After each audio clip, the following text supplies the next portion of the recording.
Hello and welcome. So we are finding the value of x and y when given a triangle whose midpoints are connected. So we're told that we have this line segment right inside the triangle, and that's a connection of the midpoints.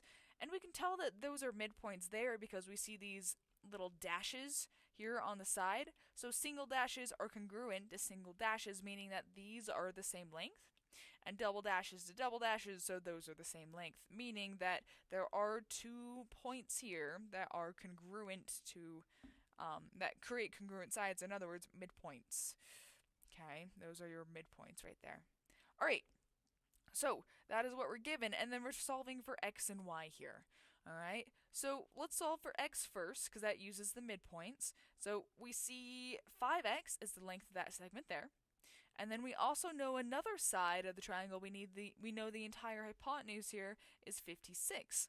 And we're like, great, well, how does knowing that we have two midpoints help us with that property? Well, there's a property with midpoints and midsegments. A midsegment is the connection of midpoints, all right? And then it says that any midsegment is half that of the side of the triangle it is parallel to. Now, parallel just means that same slope. So you notice you see these two arrows. That means those two are parallel to each other. So that means that 5x is half of the 56. So that means 5x is half of 56. Or alternatively, you could write it another way where you could say if we double the 5x, then we get to the 56. Right? It's just double half relationship. However you want to write it, you'll get the same answer either way. Okay.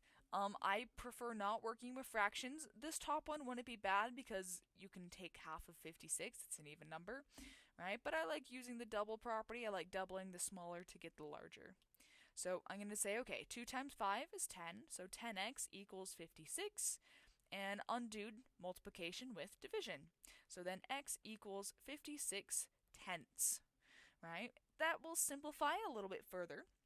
So you could do 56 divided by 10, which will end up just giving you 5.6 as a decimal, or you could write it as another fraction, which is 28 fifths.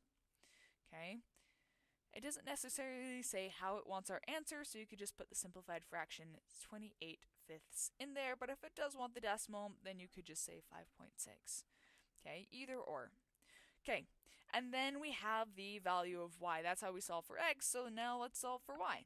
Where we see y is in the angles, right? We see one of the angles is 2y minus 5, another angle is 6y, and our third angle has this little box.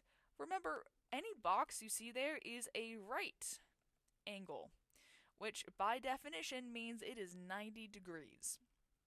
Very important for us to know this because once you have any triangle, it is guaranteed by the interior triangle angle sum theorem. Kind of mouthful, all right?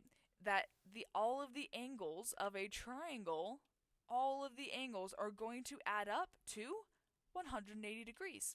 That means that 2y minus 5, that first angle, plus our next angle, 6y, plus our third angle, the 90 degrees, must add up to 180. That is guaranteed by Euclidean geometry.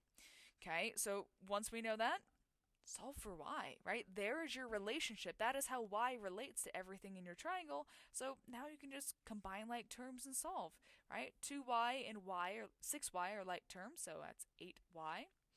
Negative 5 plus 90 gives us 85.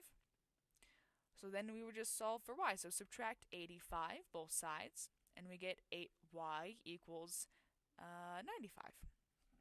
So, because 180 minus 85, 95.